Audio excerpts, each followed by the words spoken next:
Well, here we are, folks, getting right back into it. If you recall, we got the fretboards glued onto each of the neck pieces, and now we're radiusing the fretboards. Yeah, I think radiusing is a word. Anyway, we're putting a radius on them. We're also going to be putting some markers. Now, I'm not getting crazy with inlays. We're doing dot markers here, and if you can see the berry up in the upper right corner, we're basically just marking the 12th fret because that's the way baritone lovers roll, most part. It's either big blocks or 12th fret only, or a lot of times none.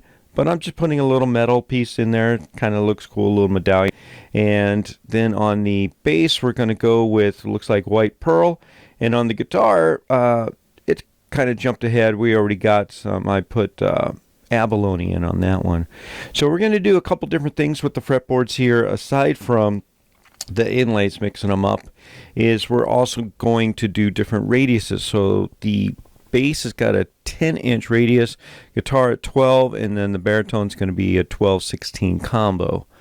And in doing that, just gives it, it's just a pretty good feel all around for each of them. Just kind of fits what the instrument is, I think. And as you can see with the guitar now, even though I've done the radiusing with the block, I'm coming back with the flat bar, and this ensures that the upper frets have the radius nice and level with the the higher frets, and the lower frets are all the same, so it's nice and flat. Now on that one, I'm using baby oil. That's right. The main ingredient to baby oil, it should be mineral oil. Mineral oil is perfectly great on wood. Now on the baritone, we've got a stain going. As you can see there, we kind of make it black. Some people call this ebonizing. To me, it's just staining black. To me, don't confuse it with ebony.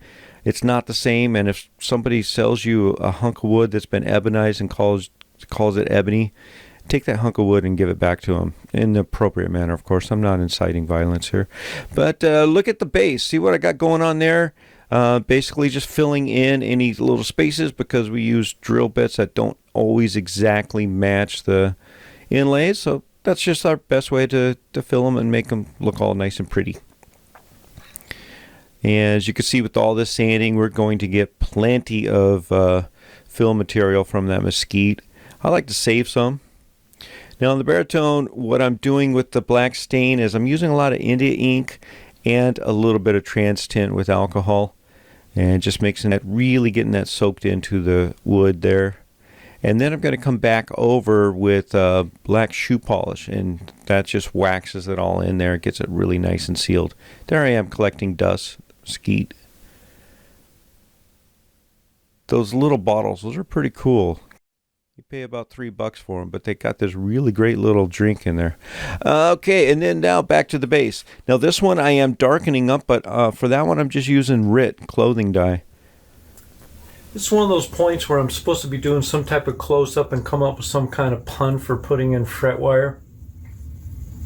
Yeah, I'm not going to do that. It's just not going to be pressed into that.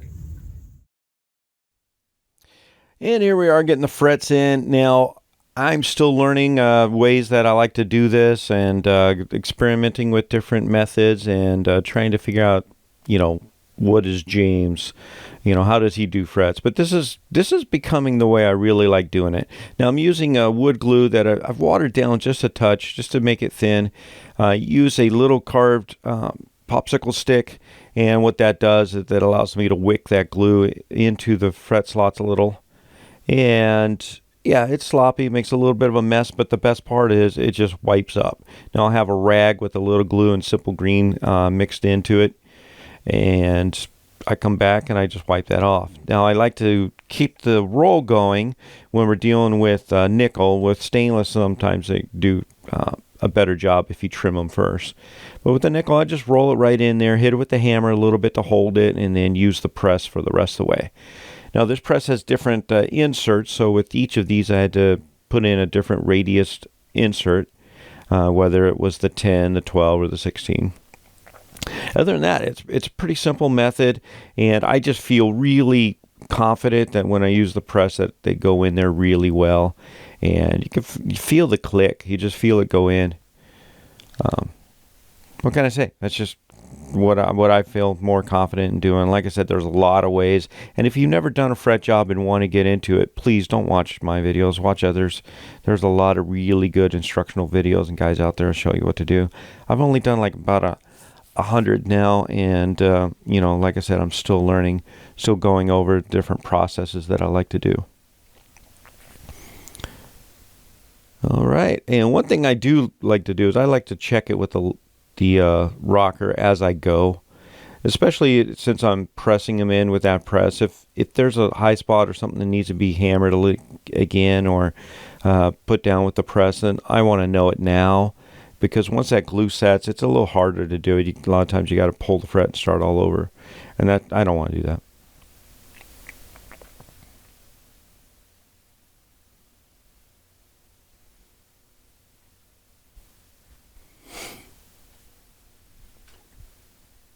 There you go.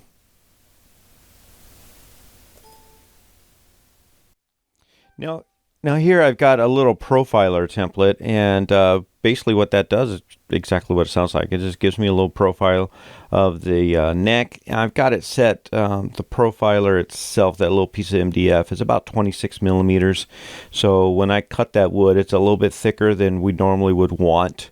I'm shooting for here. I really like the 22-24 on my neck, so that's what I'm going with. And what that means is at the first fret you're going to have about 22 millimeters thickness, and then at the 12th fret on it should be about 24 millimeters thickness, so that's about an inch. And that's the thickness I like to work with when I'm shaping, and then that way you can slowly sand down a little bit more if you want to get it a little thinner. I don't really shoot for the 1921 that you see on a lot of these Speedster guitars, a lot of these, like your Ibanez RG series and like that. While your Jacksons, guys like them really nice and thin, and that's cool. If that's the kind of guitar you want, that's fine. But I'm making this as a show guitar, and I think a little bit roundier, chunkier neck kind of holds on a little better. And if I wanted really chunky, of course, then I'd go to a 26-23 or a 26-24 type of configuration. But I mean, we still want it playable. Good grief. And as you can see, I'm just going straight for it with the oscillating spindle sander. And this one, of course, I've got the belt on it. But it's really nice. You can get these belts aftermarket. I've got a 40 on there, and that just, you saw what it does. It just pulverizes this wood and just, absolutely stacks it up there. The vacuum could barely keep up with it. Once I get to the 80, it's a little better, and then once we get to the 120, that's really what these machines are designed for. I'm kind of abusing the technology and loving it, because there's a lot of ways to carve a neck. I've done a lot of different methods. I really like this one at this point until we get robots and CNC going. Watch this. Check that out. That's the way I really like. You just get that wah wah wah wah wah going, and you feel it. You just feel it carving just the way you like. And of course, always check it with calipers. And if it needs a little thinning, then you can go on the edge like that. It's a beautiful machine, and that's the way I like it. And with the flat bar, it doesn't hurt to make sure that things are still squared where they need to be. And yeah, I mean, it's just cool. So that's how I like shaping necks now a lot. I still use grinder when I have to, especially if I'm shaping a neck that's already attached to the body. It's a lot easier than trying to wiggle a body around this machine here. But this is pretty much the way I like doing it when the neck is standing on its own.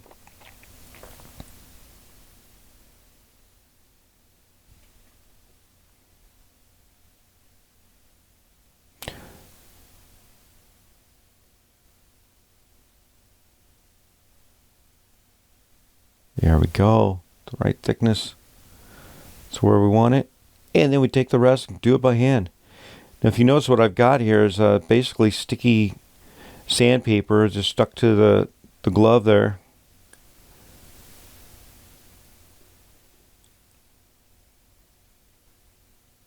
It's a beautiful thing.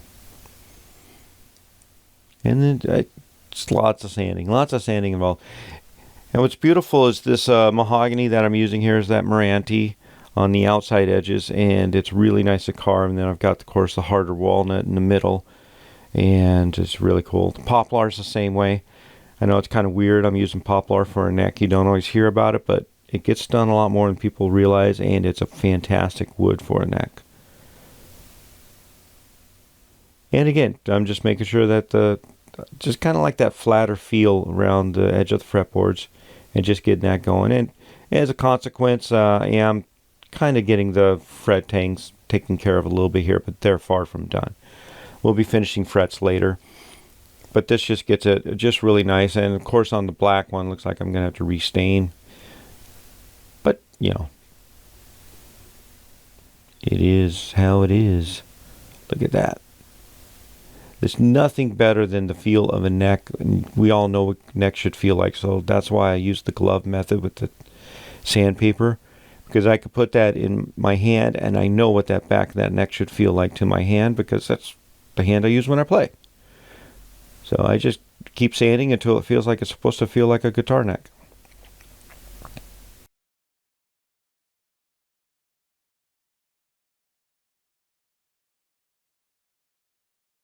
Please leave comments below. Let me know what you think of this video. Doing something a little different. Notice I didn't do an intro. I didn't talk behind the bench. Just got right to it. It's because we got a lot going on. And the next video, we're going to do a lot more assembly. Should see an actual guitar happening. Probably get some strings on even, or at least get dry fits going. So do come back for the next video, but let me know what you think of this one. And now we're just making sure that everything's all shaped up. Man, dusty in here. What a mess. I think we got something going though. Okay, so we've got all the bottoms match as far as the end of the fretboards, and so therefore the heels match, and so do the tops. You have to trust me. I guess I'm just not, shop's not big enough for me to get the camera far enough back to get everything in one shot, but there it is. How's that? Something like that. Still got some construction to go with on each of these. Remember, basically we're making 3 guitars and putting them together.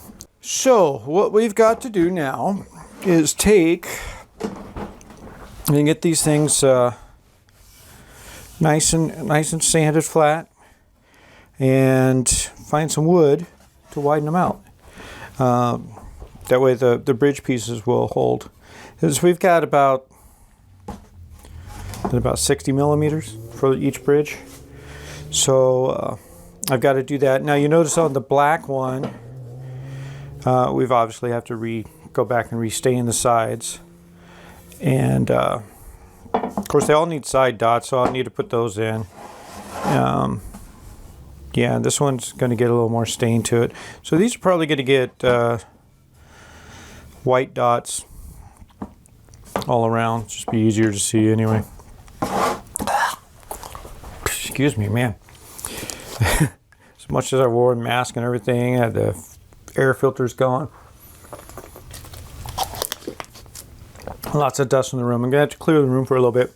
Go see if I can find some lumber so we could use for this.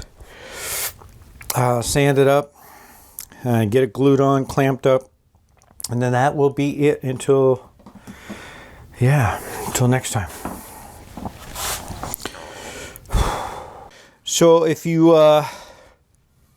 want to follow along, and I hope you do, want to see this thing through, I know I do. I've got a lot of things cooking in here that I haven't even done yet. So once we get what's in here onto there, hopefully you'll be surprised and amazed and feel compelled to vote hands down for this guitar to win the Great Guitar Build-Off. Nonetheless, hey, come back and follow it through and watch this build out. You know, just to, if nothing else, then decide whether or not you want to vote on it. But hey, whatever. Yeah, so to do that, please just click that subscribe button. Hopefully you like this video enough. click the like button. And if you've got friends that you think have got to see what's going on here, I know I get friends all the time sharing videos to me of various things, guitar, fish, or otherwise. And yeah, do the same. So I would appreciate that. And what can I say? Thanks again for supporting Dude Craft Guitars.